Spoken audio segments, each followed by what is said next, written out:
Mary Williams' heart slammed against her ribs as the police officer's grip tightened around her arm, cold metal handcuffs biting into her wrists. The familiar sidewalk of Maple Street, where she'd walked countless times before, now felt like hostile territory. Confused faces of neighbors peered from behind curtains, their phones recording her humiliation. "Stop resisting!" Officer Daniels barked, though she hadn't moved a muscle. "Please," she whispered, her voice trembling. "I'm just going to the grocery store. I've lived here for 20 years. The officer ignored her pleas, roughly shoving her toward his patrol car. Mary caught her reflection in the window, a respected veteran's wife, a community pillar now being treated like a common criminal. As tears streamed down her face, one thought crystallized in her mind: her husband James, a decorated military captain, would never let this injustice stand. The car door slammed shut behind her, sealing her fate. But this wasn't the end. It was just the beginning of a battle that would shake their quiet town to its core.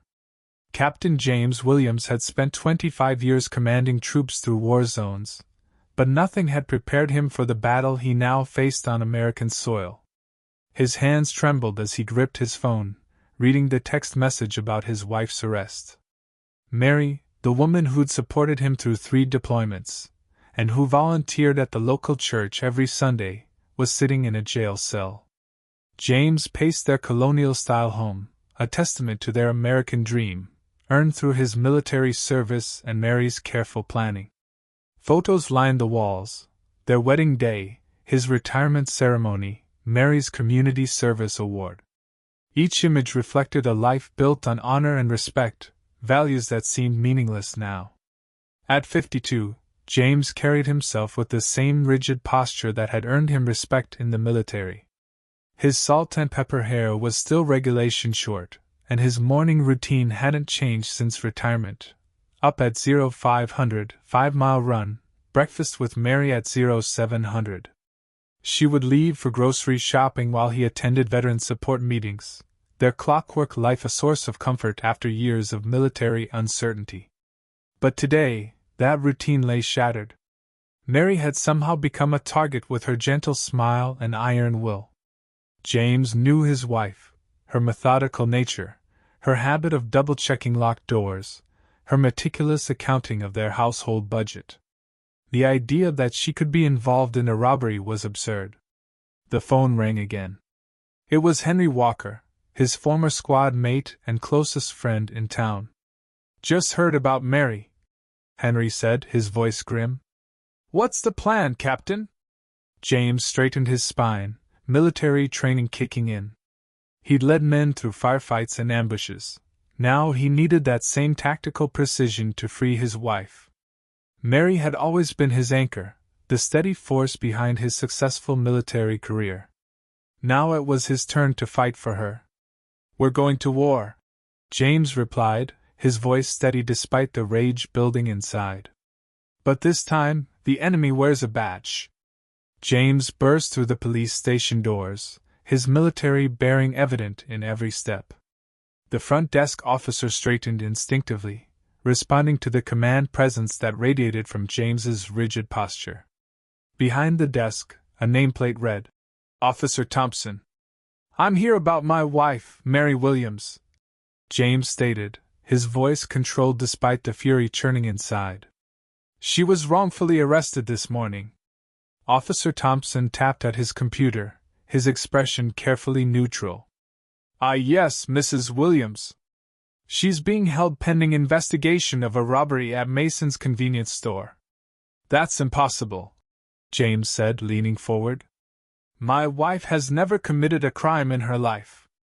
I want to speak with whoever's in charge of her case." "That would be Officer Daniels," Thompson replied, gesturing toward a tall figure emerging from a side corridor. Officer Daniels approached, his swagger betraying an arrogance that set James's teeth on edge. The officer's badge gleamed under the fluorescent lights, a symbol of authority that James had once respected. Now it felt like a mockery. "Captain Williams," Daniels drawled, emphasizing James's military title with barely concealed contempt. Your wife matched the description of our suspect perfectly. Dark hair, blue coat, walking near the scene of the crime. Half the women in town could match that description," James countered, keeping his voice steady. "You arrested a respected member of this community without probable cause." Danielle's lips curved into a cold smile. "Respected? Maybe in your circles, Captain. But I've been doing this job long enough to know that appearances can be deceiving." The racial undertone in Danielle's words was unmistakable. James's fingers curled into fists, years of military discipline barely containing his rage. "I want to see my wife." "Now." "She's being processed," Daniels replied, crossing his arms. "You can see her during regular visiting hours, just like everyone else's family." Lieutenant Harris, the station commander, emerged from his office, drawn by the rising tension. "Is there a problem here?" "No problem, sir," Daniels answered before James could speak. "Just explaining our procedures to Captain Williams." James turned to Harris, recognizing a fellow veteran in the man's bearing. "Lieutenant, my wife was wrongfully arrested this morning. I have evidence, text messages proving she was home with me when this robbery supposedly took place." Harris studied James for a moment, then nodded. "Come to my office, Captain. Officer Daniels, you too." In Harris's office, James presented the text messages, and timestamps visible. "Mary texted me at 9:15 a.m., right before leaving for the store. Your report shows the robbery happened at 9:10. Timestamps can be manipulated," Daniels interjected, his face hardening. "And accomplices often create alibis for each other." James stood, his chair scraping against the floor. "Are you suggesting I'm lying, officer?"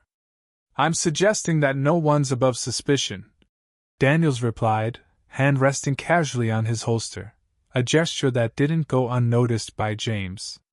Lieutenant Harris held up a hand. "That's enough. Officer Daniels, we'll need to review all evidence thoroughly. Captain Williams, I understand your frustration, but we have procedures to follow." "With all due respect, Lieutenant," James said, his military training evident in his precise tone, "those procedures shouldn't include racial profiling and false arrest. I won't stand by while my wife's rights are violated." Daniels snorted. "There it is. Play the race card when you don't get your way." James turned to face Daniels fully, using his height advantage to look down at the officer. "No, Officer Daniels. I'm playing the Constitution card. And when I'm done, you'll wish you'd never heard the name Williams." The threat hung in the air, unspoken but clear. This was war, and James Williams didn't lose wars.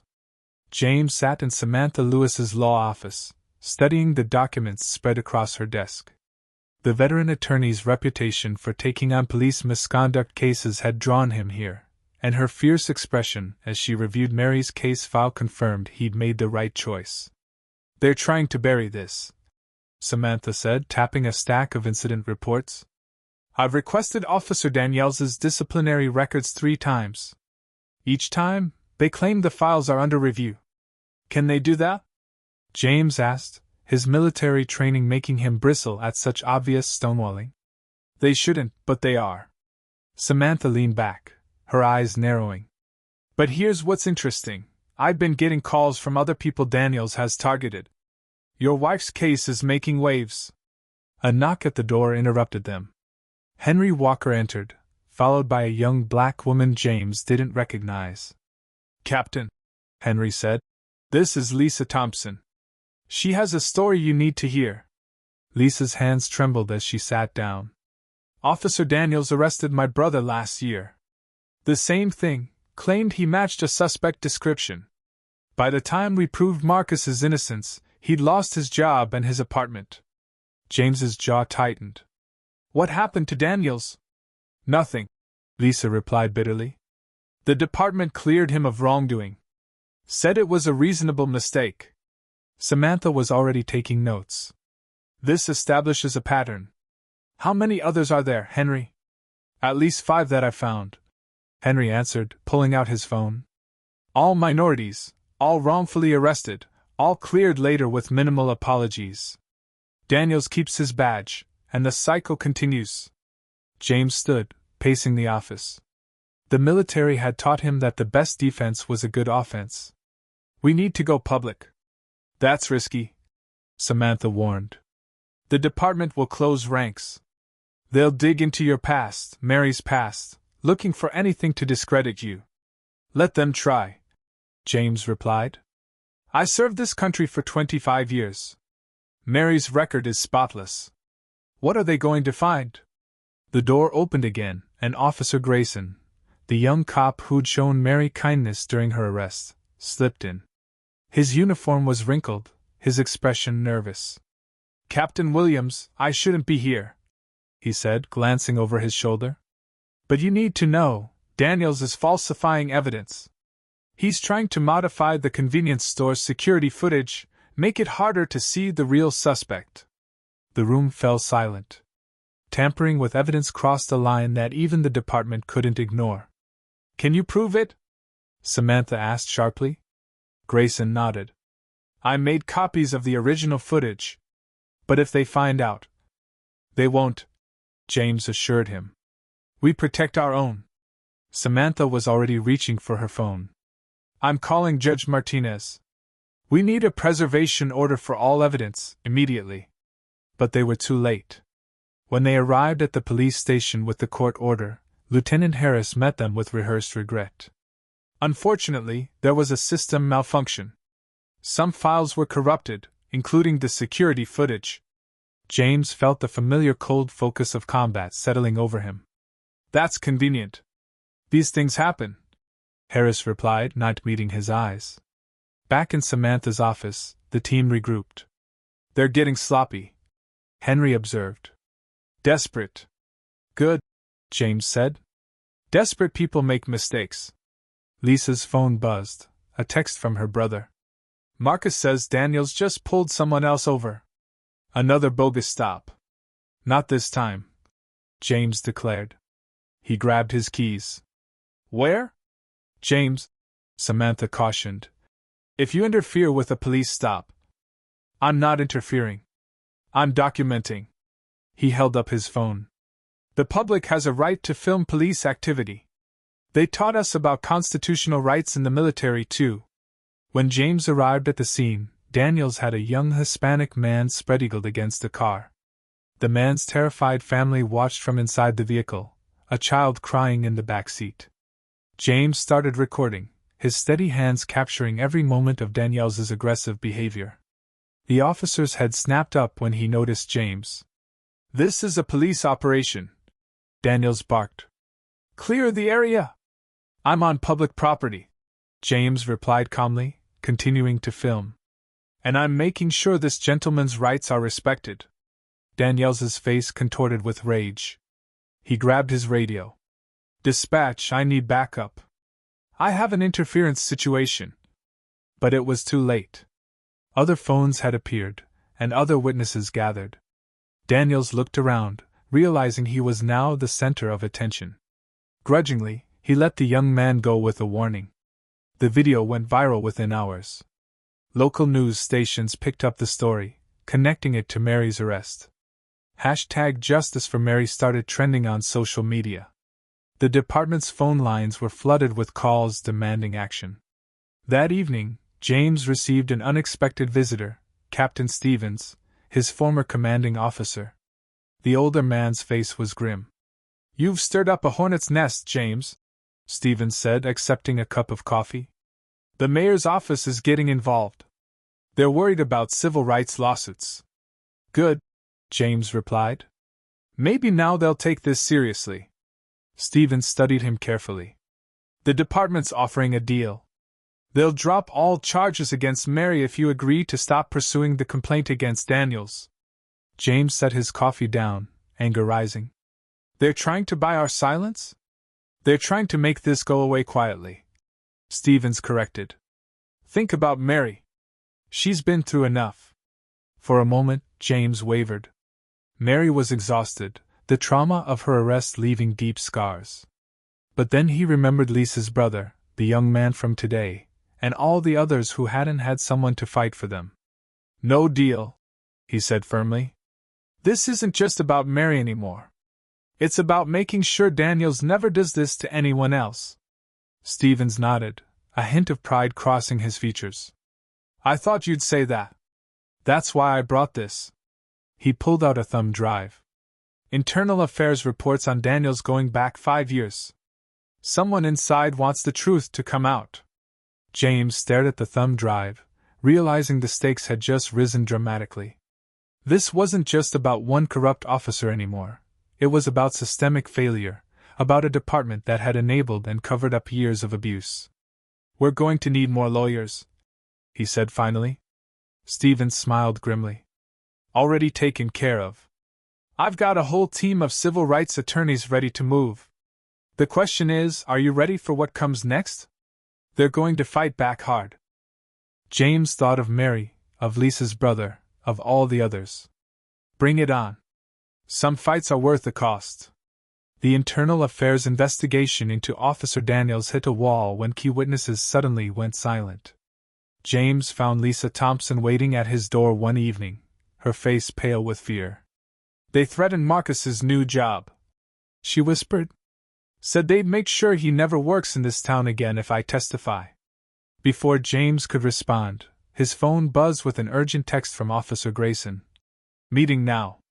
Behind Murphy's Diner. Important. James found Grayson pacing in the shadows, his young face lined with stress.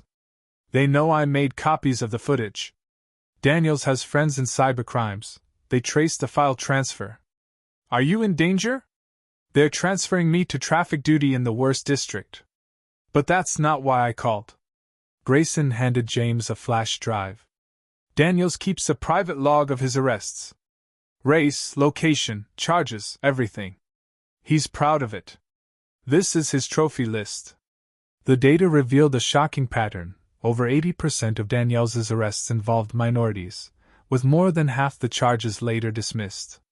But the department had never flagged this obvious bias. James rushed the evidence to Samantha but found her office door locked and dark. Henry called moments later. They suspended her law license, Henry reported grimly. Claimed she violated confidentiality rules. It's temporary, but it'll take weeks to appeal. James slammed his fist against the wall. Without Samantha, their legal strategy was crippled. The department was systematically eliminating its supporters, using bureaucracy as a weapon. That night, James found his house had been broken into. Nothing was stolen, but Mary's community service awards lay shattered on the floor, a clear message. We should take the deal, Mary suggested quietly, sweeping up broken glass. You've fought enough. James started to argue but saw the toll this was taking on her. The proud woman who'd stood beside him through war zones now jumped at sudden noises and watched for police cars in her rearview mirror. Then Captain Stevens called with news that changed everything. Remember Amy Chin? Stevens asked. Officer Down case from 3 years ago? James remembered. Officer Chin had been shot during a traffic stop. They never caught the shooter. Daniels was her backup that night, Stevens continued. Chen's family always thought his response time was suspicious. Now I know why. I found his dashcam footage in the archives. He waited, James. Sat in his car for 12 minutes while she bled out. James felt sick. Why? Chin was investigating corruption in the department.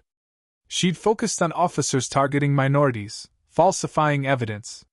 Sound familiar? The next day, the police chief called a press conference. Standing at the podium, he praised Officer Daniels' record of service, announcing his early retirement with a full pension. They were trying to end this quietly, sweep everything under the rug. But they didn't know James had one last card to play. As the chief finished speaking, James stepped forward, Amy Chen's sister at his side. News cameras swiveled. Officer Chen's family has evidence that Officer Daniels deliberately delayed responding when she was shot, James announced clearly. We're calling for a federal investigation into her death and the department's pattern of misconduct. The chief's face went pale. This was no longer about one wrongful arrest. This was about an officer's death, about systemic corruption that went to the department's highest levels. Reporters shouted questions. Cameras flashed. And in the back of the crowd, James spotted Officer Daniels, his arrogant smirk finally replaced by something that looked like fear.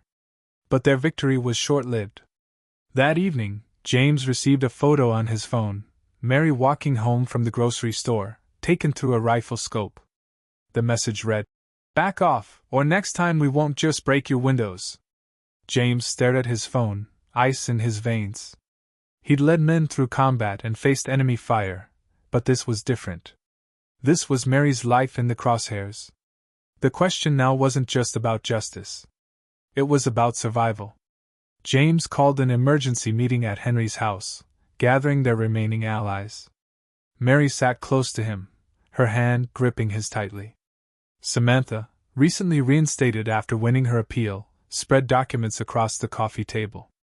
Officer Grayson stood by the window, keeping watch. "The threat against Mary changes everything," Samantha said, her voice tight. "We need to move fast. The FBI is interested in the Chin case," Captain Stevens added. "But they need more than circumstantial evidence to intervene." James pulled out the flash drive Grayson had given him. "Then let's give them everything. Danielle's arrest records, the doctored footage, the threatening photo, all of it." "That's not enough," Henry interjected. "We need someone on the inside to break ranks. Someone who was there the night Chin died." All eyes turned to Grayson. The young officer shifted uncomfortably. "I wasn't there, but I know who was. Officer Martinez. He was Danielle's partner back then." "Martinez won't talk," Stevens warned. "He's got 3 years until retirement." "He'll talk to me," Mary spoke up suddenly. The room fell silent. "I want to meet with him." "Not," James protested. "It's too dangerous." "I'm already in danger," Mary countered, her voice stronger than it had been in weeks. "But Martinez has a daughter my age. He volunteers at the same church. He has a conscience." Before James could argue further, his phone rang. The caller ID showed a restricted number. He put it on speaker. "Captain Williams?" Danielle's voice slithered through the speaker. "Hope you got my message. Shame if anything happened to that pretty wife of yours." James's jaw clenched. "It's over, Daniels. The feds are looking into Chen's death. You think you're the first to try taking me down?" Daniels laughed. "I own this department.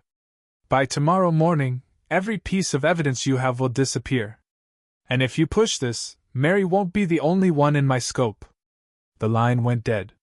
James looked up to find Mary watching him, her eyes filled not with fear, but determination. "Martinez is our key," she said firmly. "Let me talk to him." James recognized the look on her face, the same one she'd worn when he'd left for his deployments. There was no stopping her. "Tomorrow, then," he conceded. "But we do this my way." They spent the night planning. Henry would secure the meeting location. Grayson would get Martinez there under the pretense of a routine interview. Stevens would have FBI agents standing by. As dawn broke, James held Mary close. "You don't have to do this." She touched his face gently. "Yes, I do. Some fights choose you." They had one shot at breaking through the blue wall of silence. One chance to bring down not just Daniels, but the corrupt system that protected him. The next few hours would change everything. The community center meeting room felt smaller than Mary remembered. Officer Martinez sat across from her, his weathered face unreadable. 2 hidden cameras recorded every word. "I know you were there the night Amy Chin died," Mary said softly. "I know what Daniels did." Martinez's hand trembled slightly. "You don't understand the pressure." "I understand fear," Mary interrupted. "I've felt it every day since Daniels arrested me." "But Officer Chin felt something worse, didn't she? While Daniels waited in his car?" The door burst open. Daniels stormed in, gun drawn. "That's enough." James emerged from the shadows, his weapon trained on Daniels. Federal agents have the building surrounded. You think that matters? Daniels snarled. One shot. That's all it takes. Tell them. Martinez suddenly spoke, standing up. Tell them why you let Chen die. Daniels's face contorted. Shut up. She found his notebook. Martinez continued, his voice stronger. The same one recording his targeted arrests. She was going to expose everything. And you helped cover it up, James said. No. Martinez's voice broke. I didn't know he'd wait. I didn't know he'd let her die. He faced Daniels. I've carried that guilt for 3 years. No more. Daniels swung his gun toward Martinez. The movement was all James needed. He tackled Daniels as FBI agents flooded the room. The gun clattered away. Officer Daniels, the lead agent announced. You're under arrest for the death of Officer Amy Chen. As they led Daniels away, he locked eyes with Mary. His smirk was gone, replaced by the empty stare of a man who'd finally lost everything. Martinez gave his official statement. Others came forward too, years of silence finally broken. The blue wall had cracked at last. 6 months later, Mary stood before the city council, her voice steady as she addressed the packed chamber. The investigation revealed decades of systemic abuse, leading to sweeping reforms in the police department. Today, we're not just implementing new policies, she declared. We're changing the culture that protected corrupt officers and punished good ones for speaking up. Officer Martinez sat in the audience, recently promoted to lead the department's new accountability division. Next to him, Officer Grayson headed the community outreach program. Their testimony had helped convict Daniels not just of Chen's death, but of civil rights violations spanning his entire career. James watched from the back, pride swelling in his chest. Mary had transformed her trauma into triumph, working with community leaders to establish civilian oversight committees and mandatory bias training. The Williams Reform Act would ensure no other innocent person faced what she had endured. After the meeting, they walked home together through familiar streets that felt different now. Neighbors waved, children played freely, and police cars rolled past without causing Mary to tense. You know, James said, taking her hand. When I retired, I thought my fighting days were over.